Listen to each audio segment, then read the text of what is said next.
All right, welcome to the Generation Lyme Podcast. My name is Jesse, and I'm joined by fellow board members Jennifer and Brooke, as well as one of our favorite participants, Rivka. Welcome, guys. How are you? Great. Good. For those of you, if this is your first time here or you just found us, Generation Lyme is a community for people battling Lyme disease. We share patient stories on Instagram and we host meetups. And we have a monthly topic every month. And last month's topic was vulnerability. So we are going to recap that topic now. I am excited about this one. We've had a couple topics recently that have been confronting for people, to say the least. I think this one definitely counts for sure. So I guess I want to hear from the three of you guys to start. What is it about this topic? What is it about vulnerability that you think made this a more challenging topic than other ones?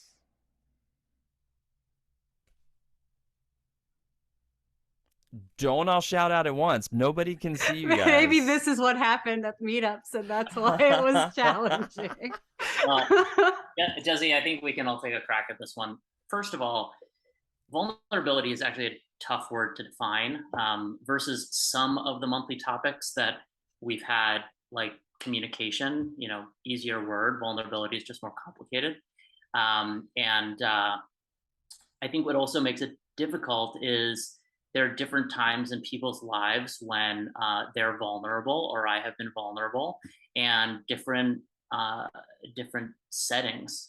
So there's vulnerability from like a health perspective, but there are other parts of my life where I've been vulnerable or less vulnerable at times. And I think thinking through all of those aspects of my life is challenging, just to figure out like what I want to say about vulnerability at this time in this venue. And that's sort of what was tough for me in meetups, and I suspect tough for other people who are participants in meetups over that month as well. Go ahead, Jennifer. I'm dying to know what you're going to say. Really? Thank you. Uh-huh. Well, I love what Brooke said. I love what you said, Brooke. I agree. I think the definition is definitely part of it, because when you talk about vulnerability, it's like, do you take it in the physical sense of, well, let's try to define vulnerability at all. It's showing weakness or having weakness and exposing it, and some variation of that. And imagine I'm saying the word weakness with like giant air quotes, because we can unpack that. But that alone it's hard for a reason, because we are conditioned by other people and ourselves to hide our perceived weaknesses as a survival tool, like generally throughout life. And so coming to meetups and talking about the things that get discussed in meetups, or just like having a friend or someone who can lend an ear about what you might deal with Lyme disease or other chronic illness, talking with them in those settings is an act of vulnerability, which is great. It's really, and that can be very healing and positive, but that's not quite the same as being like, let's talk about the concept or the very root of what makes you struggle in your life, either on a physical level where you might be more susceptible to toxins or triggers in your environment, or emotionally, like any of the various pitfalls and scary experiences that a human might have. So it's tough. And I'm here for this one to make sure I convey that accurately. Yeah. Rivka, you hosted a couple times and were also a participant last month. Did you find that this topic was different than some of the other ones? I mean, I find that a lot of the topics are challenging things to talk about. I think everything when you add Lyme disease to the equation, it's just more challenging. I found I usually hate the monthly topics. So anyone who's been to a meetup with me, especially a monthly topic, will know that I'll start by saying, I hate this topic. This is why. And then I'll try to pivot to something a little more positive, depending on how difficult the topic is for me. So I think vulnerability, the way Brooke and Jennifer were just explaining it and discussing it, really, it's a tough topic. And I think the community felt that it was a tough topic to discuss. I will say, even just because I normally host on Wednesdays, which is not a sharing meetup, it's just mostly an open discussion. So having to host some of our other meetups and have to share myself, it was definitely a thing of leading up to it of like, oh man, what am I going to say? Am I really going to do this? But I always felt better afterwards. Like, it's a thing of like, when people, like when you're saying like, I hate this monthly topic, and other people said that stuff too, like, oh, I can't believe we have to talk about this. Some people enjoyed it, but it definitely came up as not an issue, but a thing. But I also think those are the people that when they the more they put themselves out there, the more they actually got out of their own sharing, if that makes sense. So I think I hate this monthly topic is really like, I have something I really want to talk about that I'm uncomfortable saying out loud in some instances. I know for me, when it comes to like health stuff, it's so easy for me to be vulnerable with other people in the Lyme community versus even like my wife. We've been together 10 years, and when I start talking about Lyme stuff, like she doesn't get it, So something about being in a call, in a room with, in conversation with people who understand your backstory or what you're dealing with, I think it's just interesting that you could say the same thing to two different people, and in one instance it feels very vulnerable, and in the other it's like nothing. Like I say stuff in meetups that I can't believe I'm saying out loud to people that I don't even know that well, and then sometimes saying the same thing to like a close friend or a family member, it just is way scarier. So it's really interesting, actually. I think that's an interesting point, Jesse, that I think within the Gen Lyme, meetups and community, there's already so much vulnerability. So when you're, I think everybody that comes to a call is already opening themselves up in such a way when they're sharing and listening, whether it's, talking or in the chat or, connecting outside of the meetups, there's so much vulnerability. So I think at a meetup where the topic is vulnerability, it's like, what do we even say? I'm already so vulnerable. I'm pushing myself. And yeah, it's a good point. For some people, even just signing into the Zoom is super vulnerable, Like how many times have we been on meetups and somebody says like, I've been following your account for however long, and this is my first meetup, and I finally got, like, that's already such a big deal. And then now we're saying, okay, great, you did that. Now let's go even further. So I like it. I like when that happens. I think it's important, especially for people who are dealing with mental and physical symptoms and emotional stuff, and there's just not that many safe spaces for people like that, and we have worked very hard to make sure that these are safe spaces. So I want to hear from you guys, because one of my favorite parts about hosting this podcast is, even though we have like some shared experience, everyone's situation and history is unique. And so as far as vulnerability for you guys, what does that mean to you in terms of where you are in your Lyme journey? What does it look like to be vulnerable? What is confronting about that for you guys? Are there things that you're just like, nope, not going to go there, not going to talk about that? Not like, are there walls or hurdles that you just like, just when the topic of vulnerability comes up, you're like, nope, I'm not even going to touch that. Like that one's like staying behind lock and key. Are there things like that? How does vulnerability come up for each of you? Let's start with Brooke, because you're nodding and smiling at me. Yeah, I will answer that question, but word of warning, I'm going to answer it a little more broadly than just from a Lyme disease perspective. Sure. and this is personal to me, but when I attended meetups in the vulnerability month, what I found that I was thinking about the most is these maxims that we've probably all seen on social media that are things like, in order to grow, you need to be vulnerable, or in order to grow, you need to seek discomfort or be uncomfortable. And I thought about those a lot because I think there's a lot of truth to those like pieces of wisdom.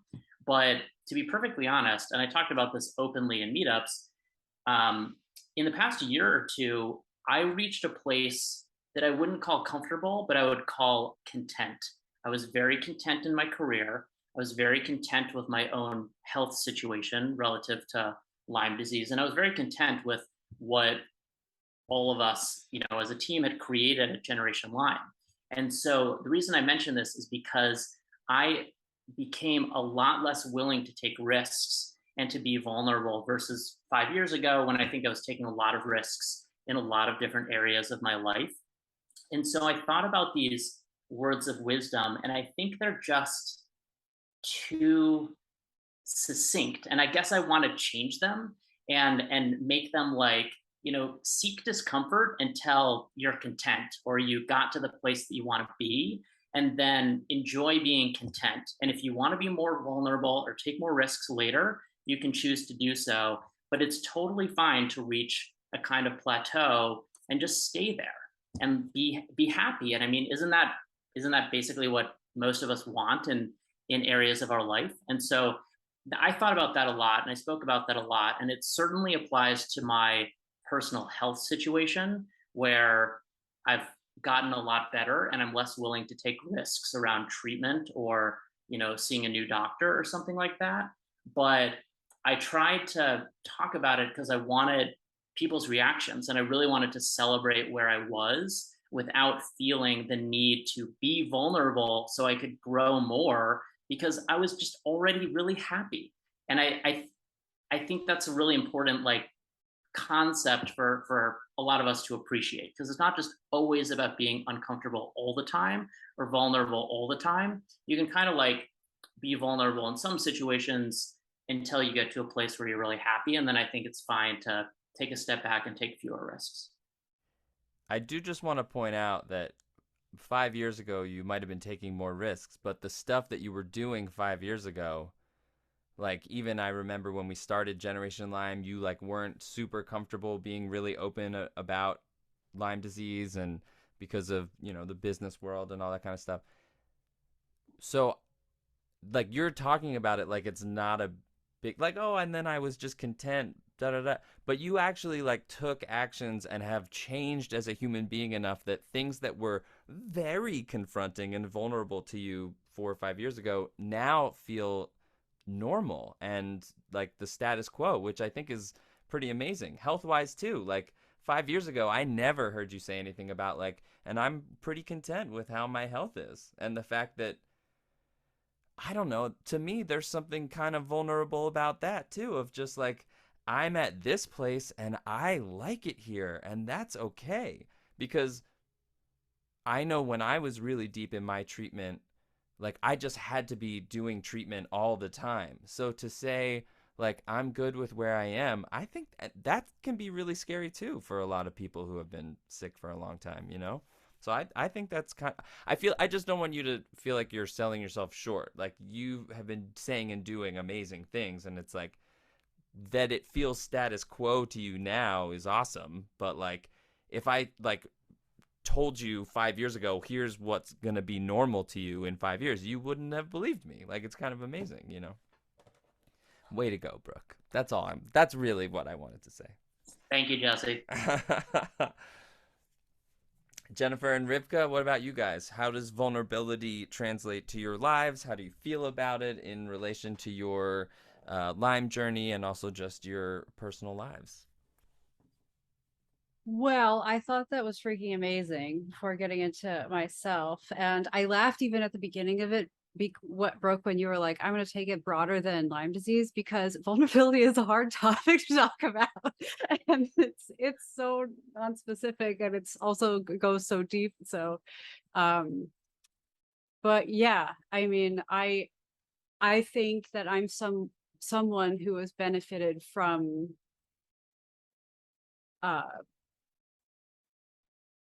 oh God, this is such a hard topic for me because this is not, I'll be honest, it's not my thing. It's not been my thing. And that's actually part of why I wanted to do the podcast, because like on this topic, because I know a lot of people don't like topics to begin with, didn't like this topic, and struggle with this one because it's life can be hard enough already for a number of reasons. And then being like, let's discuss my vulnerability, and I would have been here just being vulnerable anyway. It's like, oh Lord. So For the record, some people did like the monthly no, topic. I don't want to I, make it seem I'm like not, everyone I do hated have it. I do have a flip side to it. I mean, that was just, I think there's just been some good representation of all sides to this so far. But I'm definitely someone who has benefited in, I guess, survival times from not not embracing vulnerability too much, and yet I super benefited from later on learning how to develop vulnerability at all. Like it's a practice, I think, and it has been beneficial in my healing. And I can describe this in a number of ways, and I hope to remember enough of them because I actually thought of them the other day, and I thought, oh, that's going to be great for the podcast. And then today I just was elsewhere mentally. But vulnerability is very useful for a number of reasons, and it's not just in the way that I think is the obvious one that gets discussed at meetups or, you know, assumed, like emotional sharing, which is so beneficial for a lot of reasons. But it's kind of like, how do I say this? It's like having a door that's locked and then just unlocking the door. If like for me, it was kind of like that, not opening it wide open, let's say, but having like a full wall all around and everything at entrance and, you know, bolted shut. And just, it was like, I think through this community, learning to unlock it, and I could even open it and walk through and invite people in. But and that was really life changing because I have as we've joked about in the past, I have a history of like an extraordinarily high pain tolerance, for example. This is a perfect example. And I have grown accustomed to, I grew so accustomed to these high pain levels that I didn't notice them. So what would happen when I went to the doctor is I didn't say, oh, my primary symptom is pain. I didn't even mention pain at all for years. I didn't go to the doctor not having mentioned my primary symptom. I would mention small things or discomfort here or there, but if I'm not embracing an awareness of an area where I am uncomfortable, and this is physically, but it goes the same for emotionally, then I can't get the help that I need to feel better. And that's what happened. My problems went on and got worse. And this was like that was the reason I had that pain tolerance, was because of nerve issues and neurological problems. And that's just one example of many areas in which because of things that had happened in my life due to illness, interpersonal stuff, and life issues that can happen to anyone. There's definitely a coincidence of like within the year. I was diagnosed in 2017. Around 2016, it was as if I went through a phase after some things happened. And it was as if I had grown, if a person could have grown armor, physical armor, I would have. It was like it was like I had grown physical spikes that I could almost imagine as being real. Like I was that invested, I guess, subconsciously and consciously in not being vulnerable because there were too many hits from too many places, physically, emotionally, like it was too much. And sorry, go ahead. no, it's okay. And just starting to find little pockets where I could be like, this actually is an issue for me, and I'm okay with that. Like, kind of to what Brooke said, I'm okay with it being an issue right now. I'm okay with wanting it to get better. I'm okay with the process of it so that I'm not only reliant on this end goal, whether it's remission, a cure, or a different feeling. And I'm okay with what might happen. It really opened me up to this more fluid experience that coincided with massive changes and improvements in my health. Well, first of all, I have like so many questions I want to ask, but was there like a moment of like not rock bottom, but was there like a, okay, I have to start being honest about these things, or was it a few. I mean, but was there like one final boss level, like I have to start asking for what I need? Because I think a big part of vulnerability that when it comes to chronically ill people is like, nobody wants to ask for anything. Nobody wants to ask for help all the time. Nobody wants to need to have to ask for help all the time. It's horrible. Yeah, I mean, my final boss in that period was, it actually felt like a final boss at the time because it was when I was in the hospital with my TIA, the mini stroke. And I was like, I was having a locked in experience where I was cognitively aware, but I could not speak or move. And I thought, and it was like a movie of somebody screaming on the inside and everybody's doing stuff outside and you're like, help me, and they're not, and it was terrifying. And I became much more that started me on a path of becoming much more open to exploring the things I needed and vocal about what I needed with other people. And I won't lie, it was very uncomfortable, both for me and for the people in my life who were used to me being different. But we got through it. Either they stayed or they went, the other people. And I thankfully improved. And then I've noticed it's like a personal journey for me that when I am feeling like I can't move forward in some way or feeling stuck, it's usually because I'm not honoring something that feels vulnerable in myself. So that those moments that you asked about, I've had a few of them, but it's like, starts with being honest with me, with myself rather. Yeah. Wow. But and it takes something to like notice that about yourself and to come to terms with it. And yeah, I'm slow to notice myself because I don't feel everybody is. It's so easy to point things out in other people. Okay, we're gonna come back to that.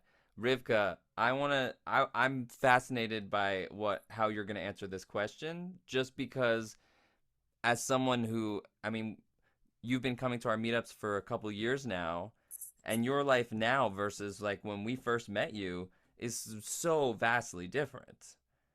So I'm wondering if vulnerability has played a part in that, if you've been noticing that come up more and more, if like how has vulnerability impacted your life and your illness and all of that stuff?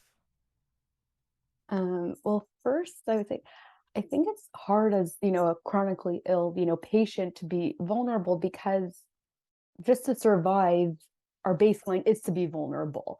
So many times, we don't want to ask for help, but we need to, and then we're forced to be vulnerable. So I know for myself, I avoided vulnerability for the longest time. I got sick in 2017 and was diagnosed in 2018, and I didn't tell anybody about my diagnosis except like my closest friends and family. And And I didn't even tell people Lyme disease. I would just say, oh yeah, I'm going through some health stuff. And it was really hard for me to just talk about how I was feeling. And I think I was so sick that I just couldn't, I didn't have the brain power to figure out how do I talk about this when I don't really, I'm trying to figure out what I'm going through.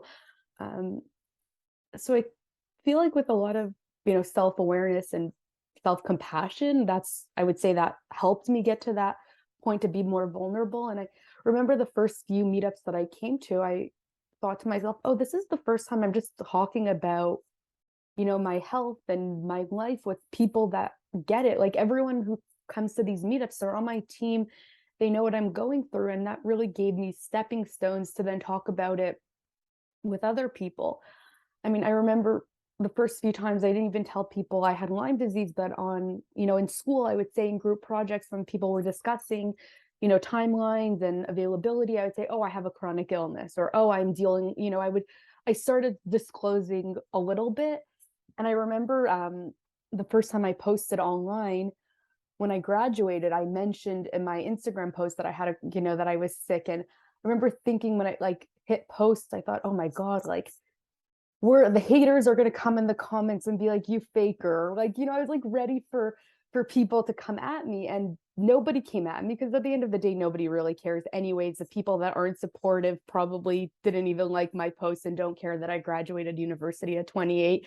And I feel like, to me, it was a big deal. We care, Rivka. Just know Yeah. that we deeply care. Thank you. And I know my biggest, jump on the healing meter was when I, started to be more vulnerable. And it was the end of 2021. I was more vulnerable with my family and, some of my close friends about how about my health, like my physical health, my mental health, my spiritual health, like everything.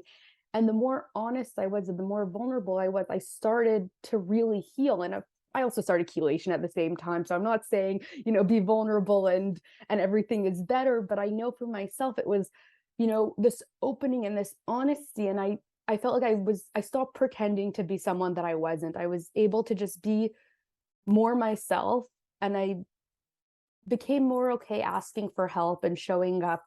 This is who I am. This is, and it's hard, because when you show up and you say, this is who I am, this is what I need, you see the other people, how they react. And I learned the very hard way that, someone who I thought was one of my closest friends thought I was faking for years. And, there's, you learn the hard part of vulnerability is experiencing other people and they're not showing up for you. But then I think to myself, well, I'm living a more authentic life. And what Brooke said, like, to be happy. And I want to be, if I can't be myself, and if the people around me don't really know who I am, how can I be happy? So I think once I became vulnerable, I had a lot of healing on an emotional level. And then I don't want to be like, oh, you find love when you're vulnerable, but I think I got to a point where I was able to accept that I can't do it on my own. And I don't want to say, oh, I surrendered, but I kind of said, oh, I'm just going to be less of this independent woman that can do it all, because I can't, and that's with relationships, but also with family. And I think I've had a lot of healing through vulnerability. So even though I say I hate it, it's probably one of the greatest tools out there. And, I say the word hate too often. I hate a lot of things, but it's probably because my love is somewhere there.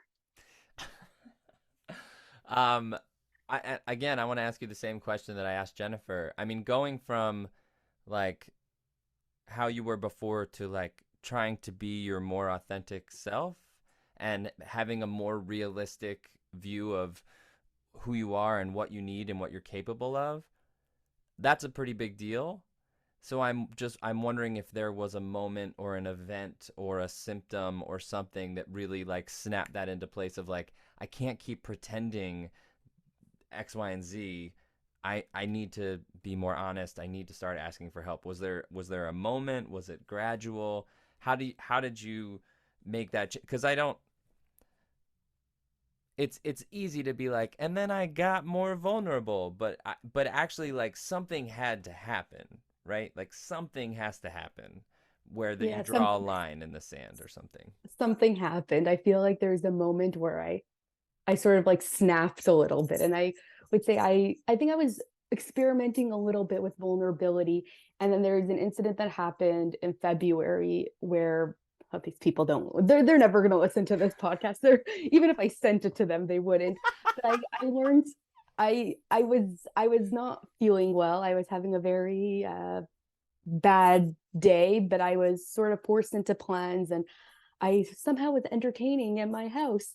And I wasn't feeling well, and I said, I was eating food, and all of a sudden I knew I was going to throw up because I was in a very nauseous phase in my life.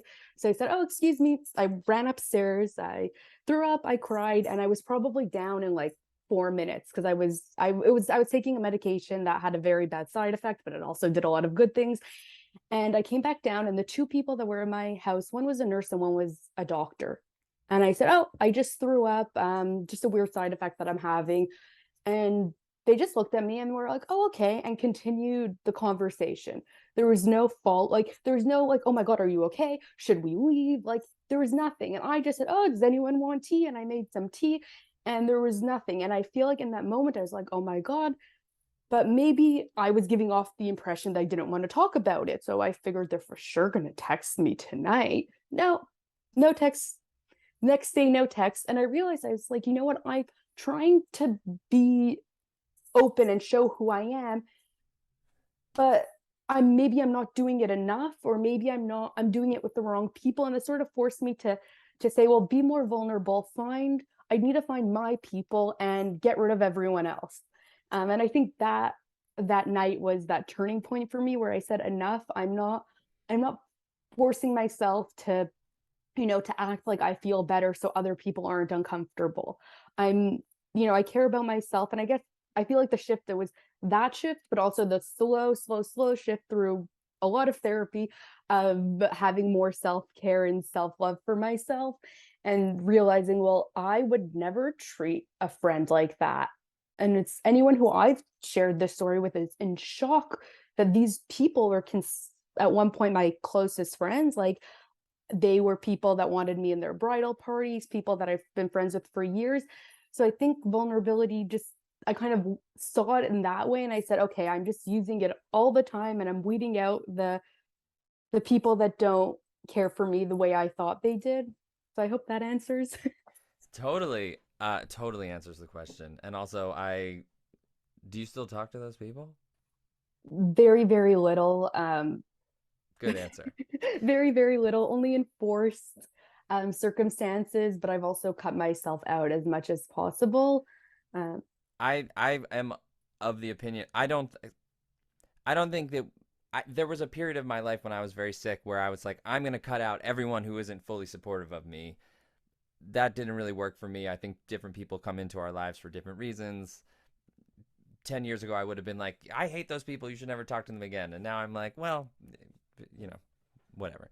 I do want to ask you, though, not to put you on the spot, but you've been in a relationship for the last, 6 or 7 months, or no, 8 months. 8 months now. 8 months, sorry. I have not been keeping tabs. That relationships is a topic that comes up a lot on our meetups. Dating is something that's very confronting for chronically ill people. When do I tell them? How do I tell them? Are they going to like me? Even just putting yourself out there in a way to be open to going on a date can be terrifying and vulnerable, let alone getting into a relationship as someone with a chronic illness. How have you been managing that? Has that been an issue? Is someone else asking you a question? Oh, she's talking to someone else. Amazing. Sorry. I put myself on mute. That's okay. I was interrupted. Yeah. No, totally fine. I was listening. So how have you navigated that? Has it been more difficult than in the past? Has it been hard? Is it something you guys are dealing with? Is it not an issue at all? Like, how has that been for you? Well, before I answer, I just want to say I remember the very first meetup that I went to on a Wednesday in June 2020. It was a burning questions, and I could almost swear that the question that I asked was dating relationship oriented. So I feel like this is very full circle for me. Yeah, I can, those questions come up all the time because yeah, people like they don't have anyone else to talk to about it. That's yeah, part of the reason why I wanted to have you on, is because I wanted to know what you thought of this topic. yeah. I mean, I know before this relationship, I didn't say anything about chronic illness. I was very much, I don't want this to define me. This is not a big deal, even though it was a huge deal. I remember last summer that I would have terrible intolerance to the weather, and I was outside and I was literally dripping. I had to be wearing a sweater because I had like an open wound on my arm from some nurse that like took out the IV the wrong way, and then my arm was all infected, and it was a whole terrible thing. And I look back now and think, why didn't I just take off my sweater and say, yes, I have this ginormous gauze taped on my arm, but and why didn't I share? I don't know. I think this relation started in the beginning of this year, and I was just very honest. Maybe the pandemic helped a little bit in the sense that I said, I don't have a great immune system. I always kind of mention, not a great immune system, chronic fatigue, and try to because I just think when you say Lyme disease, people don't understand what that means. And I've always been more comfortable just talking about the symptoms that I have, because that's just so much easier. Speaking of which, somebody is calling me now. I don't know if you see the heart next to the name. That was so cute. Aww. That is adorable, Rivka. Yeah. Leave her alone, Jason. She's busy. Exactly. I mean, I also told him it would be at least an hour, but he just loves you so much. I think it was just being honest. And in the beginning, I was, feeling really, really good. So I was telling him about it, but he wasn't really seeing it. And then when I had my big crash and I said, don't come over, I'm not feeling well. And he was like, well, it's fine. I just want to spend time with you. Like, we don't have to go out. We can just hang out, watch a movie. And I really kind of pushed him away for the longest time. And I mentioned it a few times, like, don't you want to break up with me? Like, it's fine. Like, I'm not, like, if you break up with me now, I will be fine. If you break up with me later and it's because of my health, it's not fine. And he was like, no, I still love you. I want to be with you. So it's kind of nice that we've gotten to this point. Like, it's been this, there's been a lot of ups and downs, and, he's seen me at some of my worst moments, but he's always been there for me. Like, he really takes care of me, and I've learned to be open to accepting care from someone else besides my mom. And it's been nice. It's also kind of fun because we were outside and it was really, really hot. We were in Ottawa, and it was one of the hottest days in May. I don't know, it was like a heat wave. And I was so tired after, and I was completely dead. And even outside, we were at the Tulip Festival. It was so beautiful. Wow, I sound so Canadian. And it was so nice. And I was dying of heat, and I was sitting down, and I was like, no, I need to sit for 20 minutes. Don't ask me for getting up. We're sitting for a long time. I'll let you know when I'm ready to get up. And then, we sat for a really long time. We got up, and it was fine. And he was cool with it. I didn't pretend I was fine. And it was kind of nice at the end of the day. He was dying. He was hot. He was dying from exhaustion. And I looked at myself. I'm like, okay, I know my fatigue is different and my symptoms are so different, and, different bodies. But this was a hard day for someone that's healthy. So, it's kind of nice because it's pushed me out of my comfort zone, and I kind of socialize a bit more, which is nice. And I've met new people through him. So I think I look at it as a new chapter, a chapter of just being more open and just being like, this is who I am. Like, one of his friends said to me after the first or second times that we met, he said I was so nosy. And I think a younger version of myself would have been so offended, like, oh my gosh, I'm nosy. But now I look at that and I said, no, I'm a caring person. When I meet someone, I'm curious. I want to get to know them. This is who I am. I push, and I tend to ask people nosy or vulnerable questions because I want to get to know them. I don't want to talk about the weather. I want to know, do you love your girlfriend? Are you getting married next year? Are you going to invite me or not? That's the kind of person I am, and the questions I'm going to ask you just someone want that when I invite. You just want that invite. Of I course, love it. but it's been nice to I think it's also a reminder that your physical health doesn't define your worthiness. It's we're just as messed up as anyone else. And everyone has their thing. I've spoken to Alexis a little bit, who I know hosts the couple meetup, or used to, and I remember like seeing all the stuff that her husband does for her, and she's like, he has his own things, I have my own things. Like, he supports my Lyme disease and I support his other stuff. So I feel like it's just a give and take, and this is one of my things that I'm less happy about in my life, but everyone has the yucky qualities.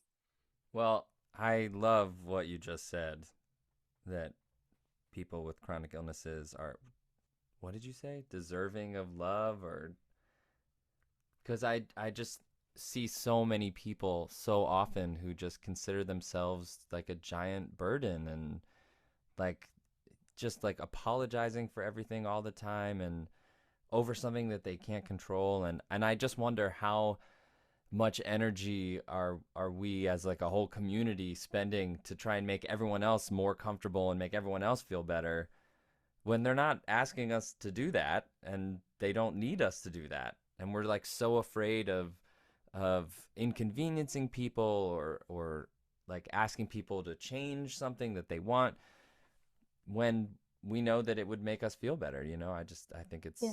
I think I think it fascinating. helps us feel better, but also it's sort of like stepping away from being not obsessed with ourselves, but like assuming that everybody cares about us the way we care about ourselves. Like, we're all the main character of our own story.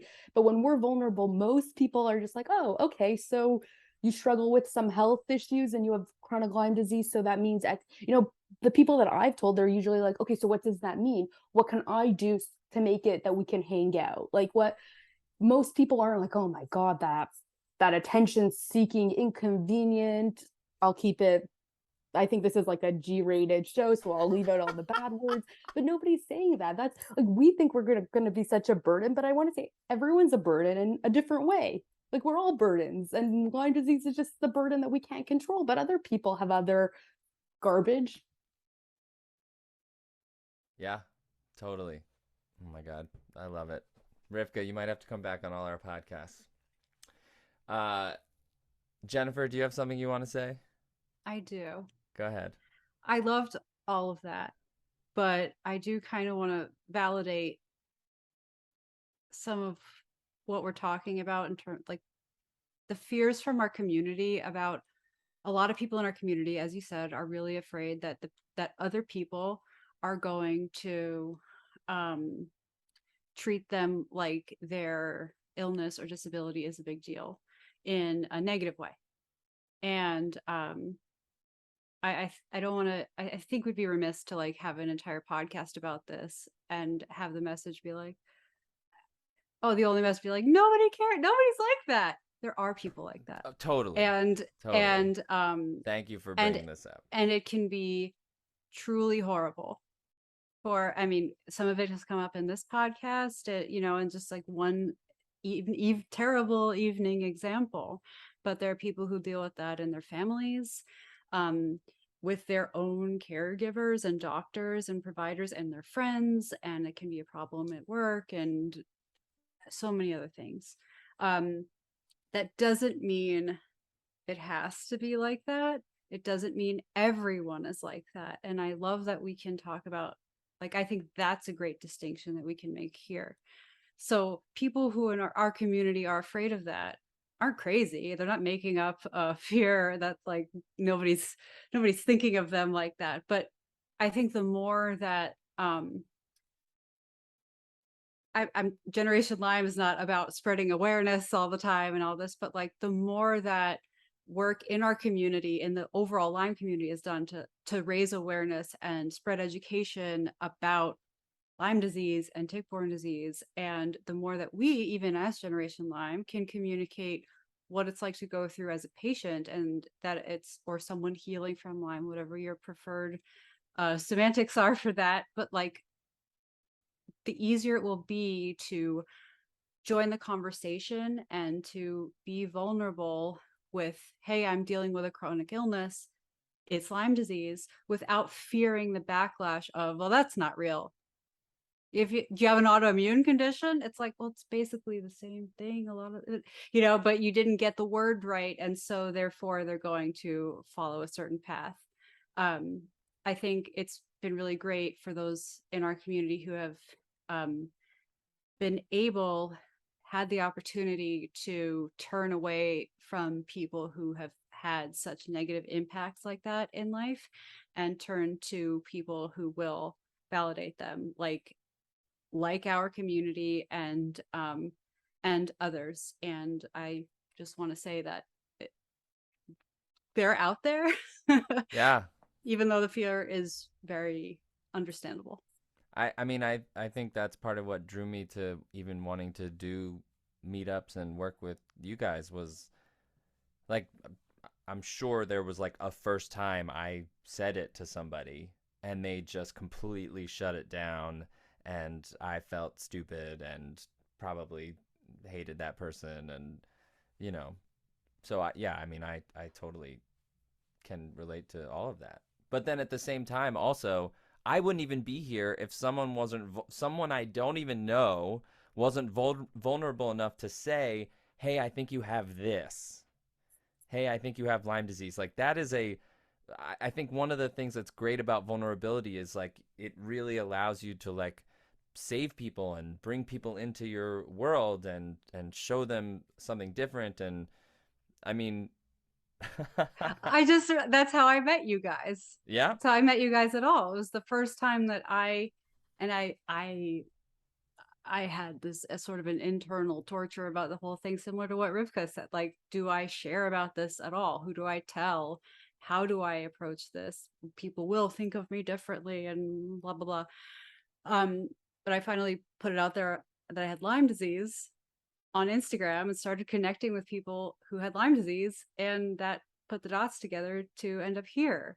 And that was huge. It was huge for us, really, more than anything else. I'd like to think we've contributed to you a little bit, but really, you've really...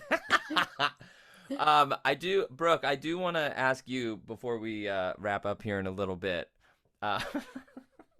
Sorry, Jennifer. So sweaty now. Oh, you're doing great. Sure. Everything you say is the best thing. So Brooke, just to like come full circle with what we were talking about earlier, when we did a photo shoot for our very first like Instagram, we're gonna tell people stories, we're gonna show what it looks like. You're helping run this organization, you're helping plan all this stuff. We hired a photographer, we got a studio, we had all these Lyme people in a room, and we had a conversation, and you were like, yeah, I'm not gonna put my picture on the internet.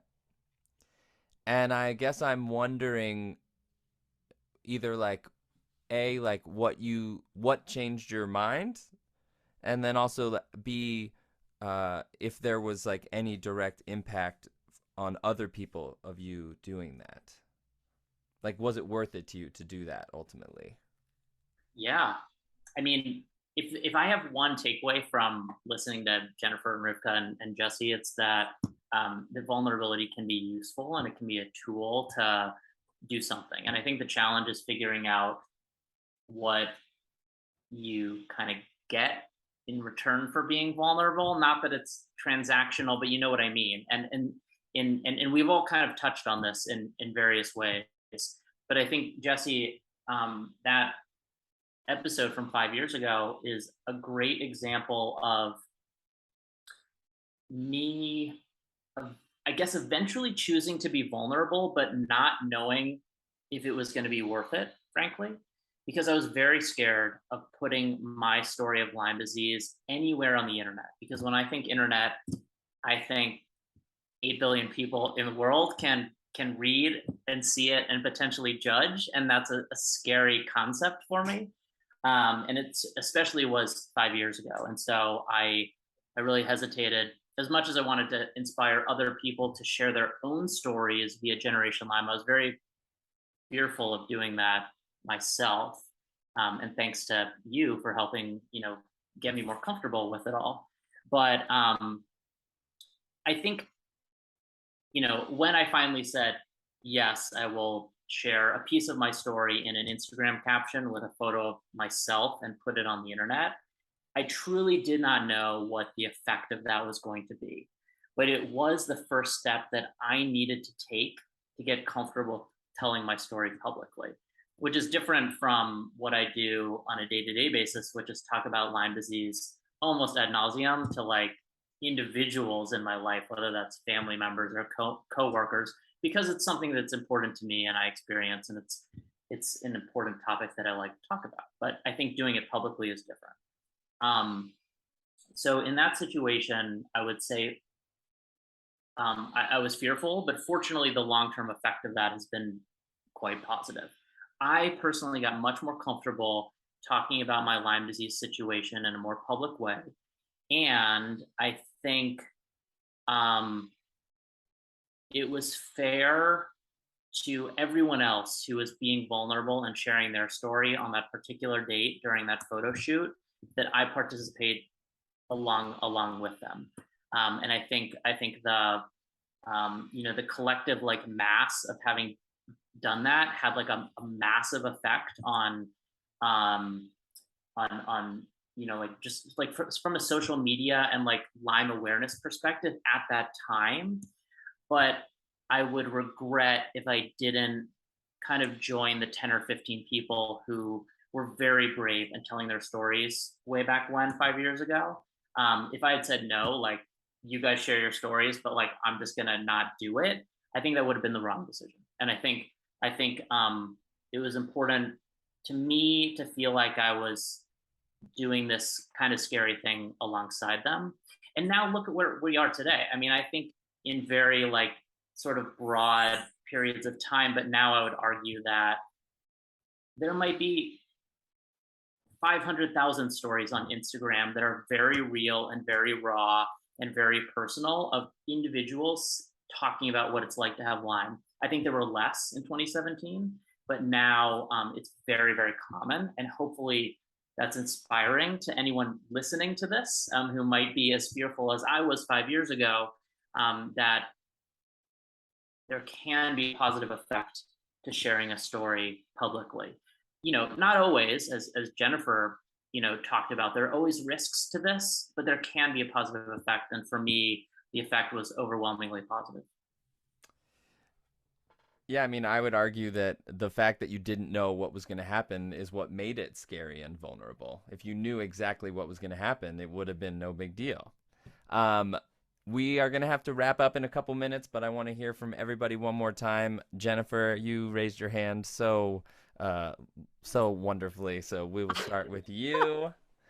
I was so excited. I did find it inspiring. I found that share just now inspiring, and also it made me think about how nobody knows how you feel, which is part of the problem that we go through, like the existential problem of being a human. Nobody lives in your body or knows the exact dealings of your heart or mind, but we do our best to share and communicate, and the one way is through vulnerably doing those things. But when I was going through my I don't think I can do this period, I even knew you guys by then, and I had no real concept of how difficult it was for each of you to be vulnerable in your time when you were going through that at a similar point in your lives. And I think that's the way it always is. We see other people doing something that seems vulnerable and brave and strong because you're sharing this thing that is a pain point for you, but you're owning it. So it's a way to be strong. And yet you're like, I don't think I can get myself there to feel like that, to feel ready or comfortable doing that. But what you might not realize is that when the person whose story you're reading first shared, they felt the same way that you do right now. And yet going through the process and opening that door can be so liberating and is inspiring to the next person, and is a really powerful way to start forming connections, and connection is something we all really, really need. So yeah, I just thought that was pretty amazing. Just to wrap up, Rivka and Brooke, I guess I would love to just going off of that. Is there anything that you would say to a new Lyme patient who is like hiding it or doesn't want to tell anybody, or just under the topic of vulnerability, for people who are listening to this that maybe haven't joined a meetup or are brand new to the Lyme world and are freaking out and trying to figure it all out and all that kind of stuff? I would say come to a meetup when you're ready. There's no pressure. I know I had a friend who waited, I think she worked on the Gen Lyme Instagram page for over a year before she showed up. And now she's, I think, the most popular host and has some of the biggest meetups. So I think you have to show up when you're ready. And that could be months or just a week. But you can show up. And once you come to a meetup, it's a great place. You connect with so many people that know what you're going through. But I would say not on the online aspect, but like offline being vulnerable. I think that's really, really hard. And you don't have to rush it. You can be as open or as private as you want to be. Like Brooke said, it's sort of like transactional with vulnerability. And you have to be able to, quote unquote, like afford to be vulnerable and to potentially find out someone else's truth and maybe feel a little disconnected, or to have a different relationship now once you're vulnerable. So I think you have to be ready for that. And I know for myself, that's why I waited so long, because I didn't want to find out that people didn't believe me when I deep down knew it anyways.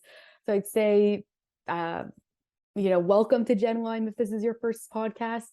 Also, just as like a totally side note, I'm not a doctor, but also make sure that Lyme disease is not the only issue that you have, because I think sometimes once you get that Lyme disease diagnosis, you get really excited. I know I did, but it seems like heavy metals are more of my challenge. So I'd say, yeah. So I'd say be vulnerable and don't be too set on the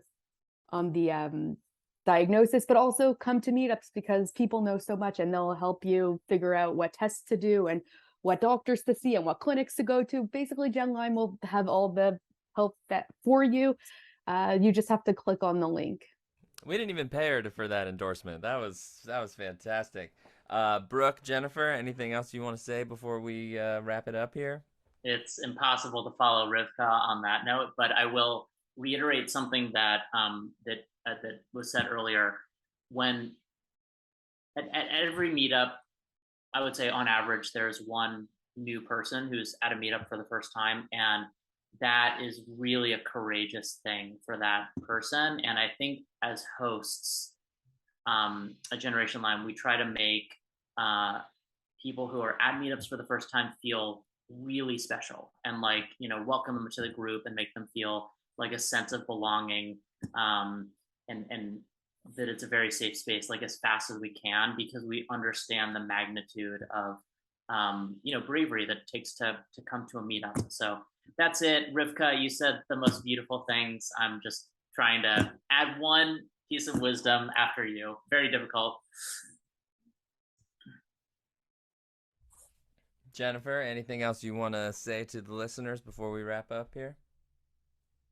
Well, I too thought that what Rivka said was really great. So thank you, Rivka. And for anybody else, I think we've covered online really well. Offline is really hard. And I think the best advice is anything that leaves it up to you and your judgment, but reinforces that you're not crazy and you're not alone, and what you're going through is real and your feelings are valid. And even if your version of vulnerability is to keep that to yourself and that knowledge, but to feel like I'm okay dealing with this because this is who I am, even though I don't want to be dealing with this, but like this is me, or to share that with all the people you know, or anything in between. You deserve all of the help and love and support that should be available to you, and certainly as much as anybody else. Love that so much.